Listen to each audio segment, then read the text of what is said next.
कोई खास आम मौजू के ऊपर नहीं है।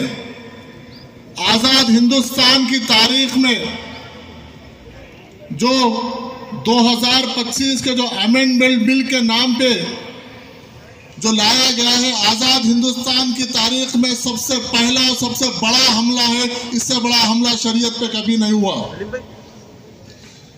इससे पहले जितने भी पार्लियामेंट में मोदी हुकूमत मुसलमानों के खिलाफ, इस्लाम के खिलाफ, इस मुल्क के अक़लियतों के खिलाफ लाई है, वो किसी न किसी एक फ़र्क़े के लिए या किसी न किसी एक आदमी के फर्द इनफरादियत के लिए वो नुकसानदेह या फ़ायदे था।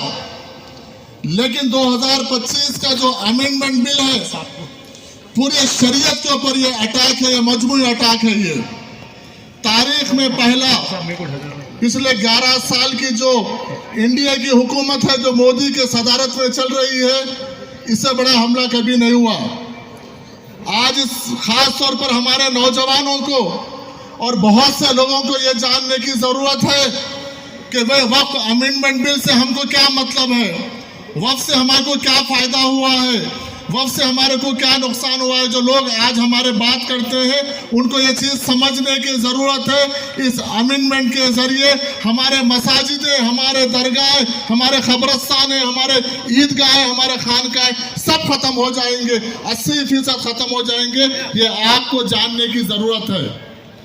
यकीनन जो मोदी हुकूमत, जो पार्लियामेंट में उनके वज़रा ठहर के जो बात कर रहे हैं, जो मिस परसेप्शन क्रिएट करने की कोशिश कर रहे हैं कि मुसलमानों को, महबूद को, वक्फ के जायदादों को मुसलमानों ने ख़त्म किया है। यकीनन छोटा मोटा कुछ गलतियां हमसे कोताही हुई होंगी, लेकिन उस कोताहियों को बताकर सारे हिंदुस्तान में एक नफरत और गलत प्रोपेगेंडे से लोगों को गुमराह करने की कोशिश कर रहे हैं। ना सिर्फ गुमराह करने की कोशिश कर रहे हैं कि मुल्क को दोनों में बांटने की, हिंदू मुसलमान में बांटने की कोशिश कर रहे हैं।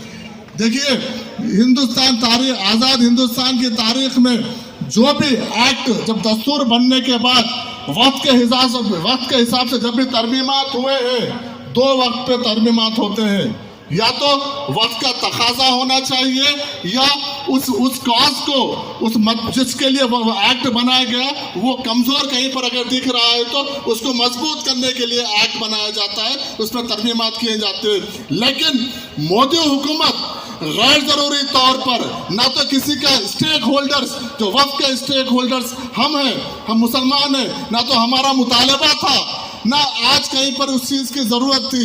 गैर ज़रूरी तौर पर इस मुल्क के जो नाकामी है, हुकूमत की नाकामी को छुपाने के लिए आज इस मुल्क बेरोजगारी, बेरोजगार नौजवान रोजगार पूछ रहे हैं। लोग 15 लाख रुपए का वादा अकाउंट में है, वो पूछ रहे हैं। अब जो 10 साल से जो हुकूमत चला रहे हैं, तो अपनी तरक्की क्या आपने काम किया है इस मुल्क की तरक्की के लिए? जब लोग सवाल उठाना शुरू किए हैं, तो अब उनके पास कोई मुद्दा बाकी नहीं रहा।